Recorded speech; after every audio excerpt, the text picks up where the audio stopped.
world comes and stops us in our tracks.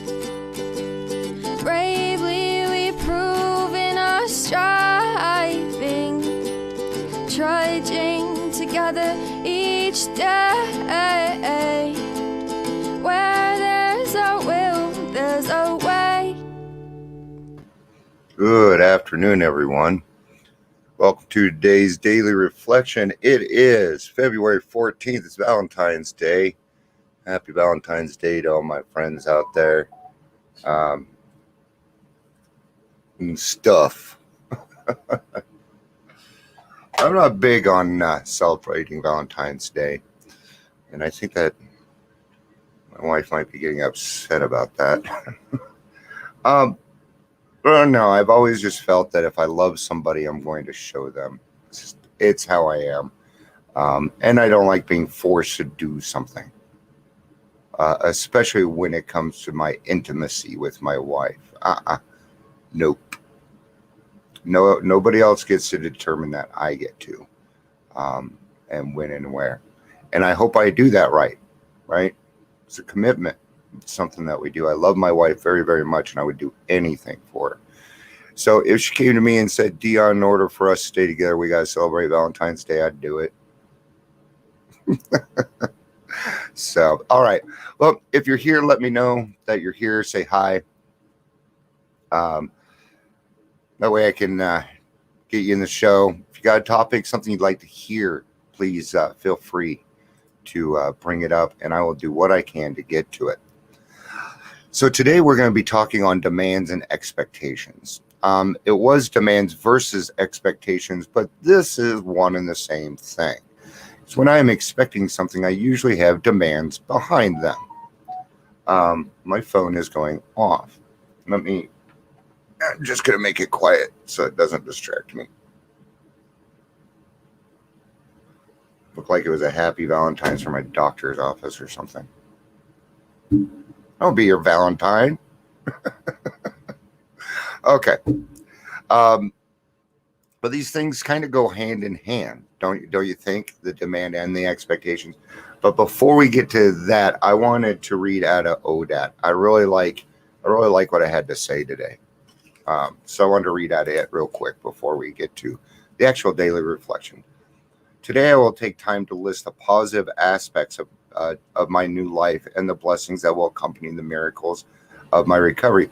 I think I should have read this last, because I think it's more the solution of what we're talking about. But that's okay. Let's go ahead and we're already doing it. So I'll be grateful for the seemingly simple ability to eat normally, to fall asleep with a feeling of contentment, to awaken with gladness, to be alive.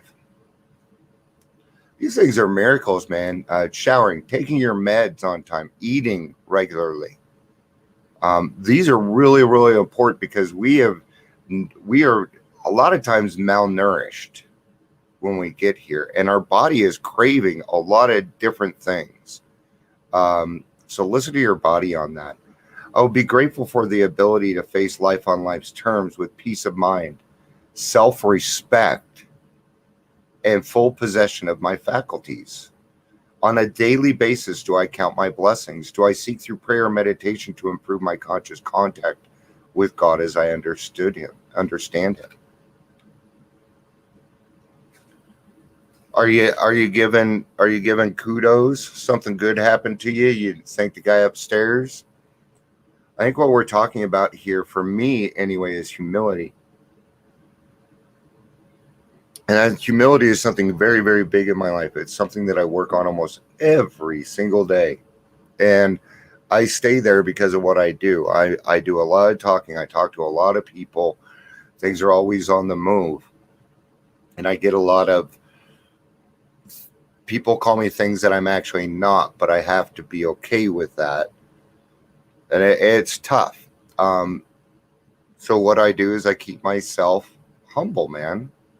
Because every day I come on here, my thought is this: if I can help one person, then I'm doing my job.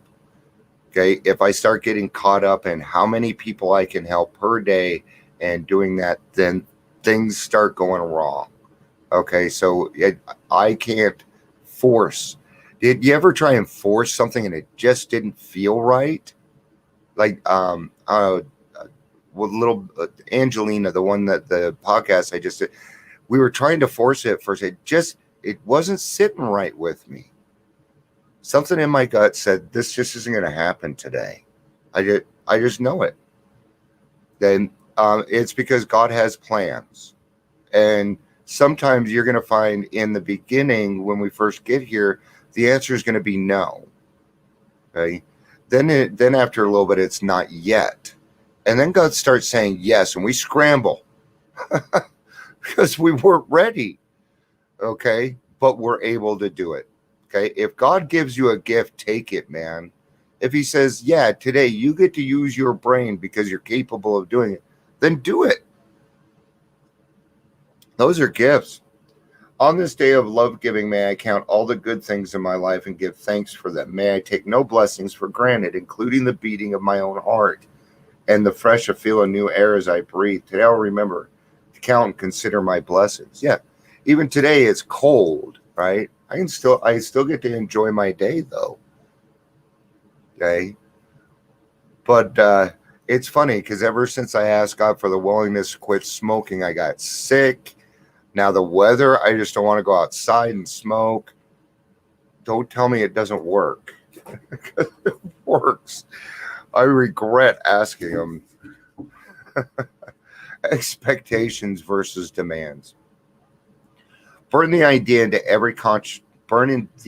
into the consciousness of every man that he can get well regardless of anyone or anything, any place at any time.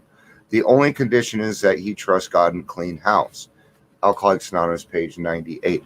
I like this part, but AA, I think it's, well, things have changed a little bit. Let's go over it. Right. Let's do it.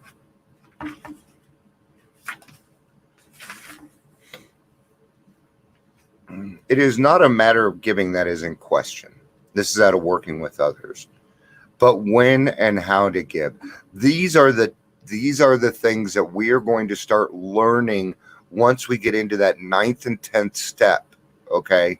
You're going to learn how to do this. When and how to give. Because now you're able to sit down with somebody, listen to them with a clear head without the obsession of alcohol running through it, right? So you can actually be help to this person. So listen, just listen. They're going to give you cues, man. They are, and you will know them. Listen to your gut. You know what you're doing. I have confidence in you. Okay, you made it this far.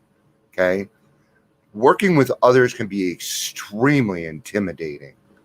Okay, why? Because we're messing with somebody else's life. That's why. Okay, so it's important that we know what we're doing. That often makes the difference between failure and success. The minute we put our work on service plane, the alcoholic commences to rely upon our assistance rather than upon God. He clamors for this or that, clamoring cannot master alcohol until his material needs are cared for. Nonsense. Some of us have taken very hard knocks to learn this truth.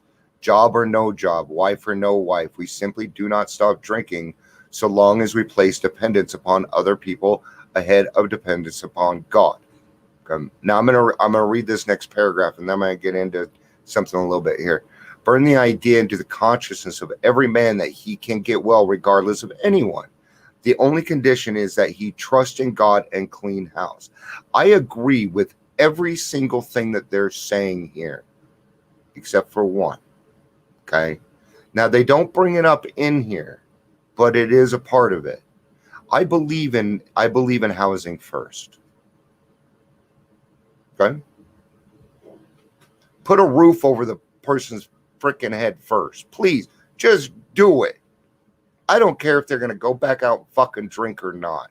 It's the right way to do it, and everybody deserves a little bit of respect. Okay?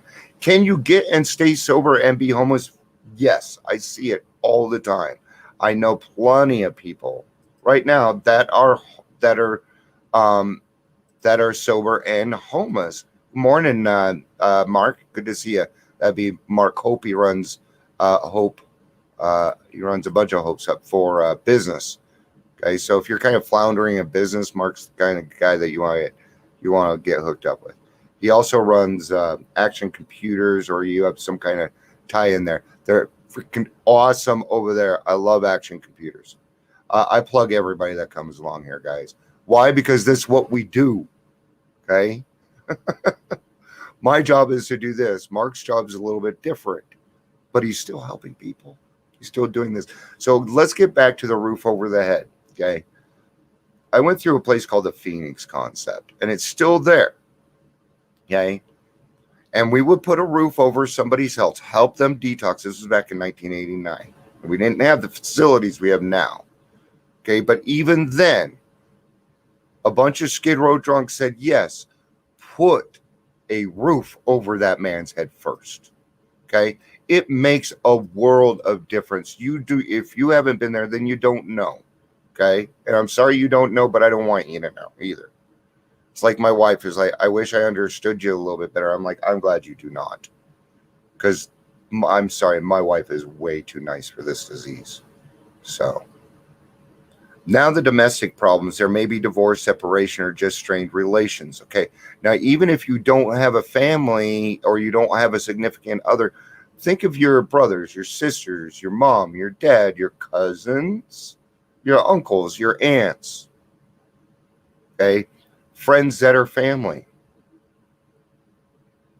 You love these people. You care about them. You respect them. Think about them. When your prospect has made such reparation as he can to his family and has thoroughly explained to them the new principles by which he is living, he should proceed to put those principles into action at home. Correct. We become the example. We become the example. And that's what you have to do. I'm doing it right now. Love you too, bud. Mark. Even right now, I have to be the example, and it's driving me crazy because the child that I want to see it just isn't watching, and there isn't anything I can do. And it's very tough for me to go through. Okay? But that doesn't give me a right to be mean or rude or short or anything else with anybody else. Okay? Because there are things that I have done in the past, even though I've gotten over them, they have not. Okay? They still have resentment towards me. And there's nothing I can do about that except be an example every single day. I'm going to let you know there's some days I just want to tell it all to fuck off. Fuck it, I'm done. But nope. This is why I never give up. Ask my wife. I don't stop. See, I got God in my corner. I'm a free man. I can do whatever the hell I want to. But my choice, my choice is to help God's children. That's my choice. I love doing it. It's the joy of my life. That is, if he is lucky enough to have a home. Though his family be at fault in many respects, he should not be concerned about that. It is none of your fucking business. You did your own shit. You got to clean up your own shit. It's your bed. You're going to lie in it. But one day that bed's going to be so fucking comfortable that everybody's going to want part of it. I'm telling you, it works. Okay, that's why I'm not giving up, because it worked with my other kids. All right. He should concentrate on his own spiritual demonstration. Yes. What are you causing more confusion than harmony? Argument and fault finding are to be avoided like the plague. In many homes, this is a difficult thing to do, but it must be done if any results are to be expected. We call these the particulars. Stay away from the particulars. Okay? That means there was this one time when you did this one thing that made me feel this one way. We stay away from that. Generalization. Generalization. So when you go do your 9th step, you're going to have a very long talk if you get into particulars. Hey, sis, I was not the best brother. Okay. My actions showed that. I hurt the people around me, and I see that now. So I am changing so I don't do that anymore. That is an amends. Okay. No apology and no amends is worth shit without changed behavior. Period. The most incompatible people discover that they have a base upon which they can really meet. Little by little, the family may see their own defects and amend them. These can be discussed in an atmosphere of helpfulness and friendliness. Holy crap. So your family doesn't have to go through the shit you went through to get to where you're at. Are you willing to do that? Okay. Yeah, we're willing to, I love this line. We're willing to die for our children, but are you willing to get better?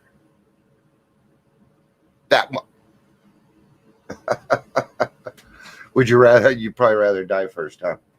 Not me. All right. I'm going to wrap this up because we're past our 15-minute mark here. Dealing with expectations of frequent topic and meetings. It wasn't wrong to expect progress of myself. Okay, you can have what I call reasonable expectations. Like empty the dishwasher when it's full. That's a reasonable expectation, right? Where I get into trouble is when my expectation become demands. Exactly. I'm doing this, so you have to do that. Don't you see what I'm doing over here? Look at me. Look what I could do. See what I'm doing this and I'm doing that and you're doing nothing. Well, aren't we leading by example? It can be frustrating. But you get to go lay your head down at night with a clear conscience. I will fall short of what I do, of what I wish to be, and situations will go in ways I do not like because people will let me down. Okay? Just like what I was just talking about. You cannot force things. You cannot force it. You ever try to rush to work? You hit every light. This person's going so. What you mean? Yeah, because you're forcing it. But if you try and go with the flow of traffic, like Broadway, I know something about Broadway back in the 90s, that if you start at Mineral and go downtown and do the speed limit, you're going to hit almost every light green. My brother told me that. I didn't believe him. He was right. And it was weird. With the speed limit, remember this was the 90s, though. I doubt that would happen. The only question is, what am I going to do about it? Wallow in self-pity or anger, retaliate, make a bad situation worse? Or will I trust in God's power to bring blessings on the messes in which I find myself? Will I ask him what I should be learning? Do I keep on doing the right things I know how to do, no matter what? Do I take the time to share my faith and blessings with others? Yes. You do need to do that without getting too big for your britches. That's where that humility comes in, right? Right? What are you, there again, for me, it always comes back to this stuff. What are my intentions in this situation? What is my intention? What am I trying to get out of it? What is the end result that I'm trying to get to on it? That is always my thought process. All right, guys, thank you for being here, even though I went a little bit past. I just felt like I needed to come on today. That's what I like about Sundays is it's not required. So when I come on, it just feels a little different. So maybe I had to take that requirement, that demand, expectation off of myself, huh? Got to learn here. If we're not learning, then we're not doing our job. All right, guys, have a great day. I love you all. Peace out. Happy Valentine's Day, man. Happy VD Day. Go love the one you're with. Peace out and have a day. Bye.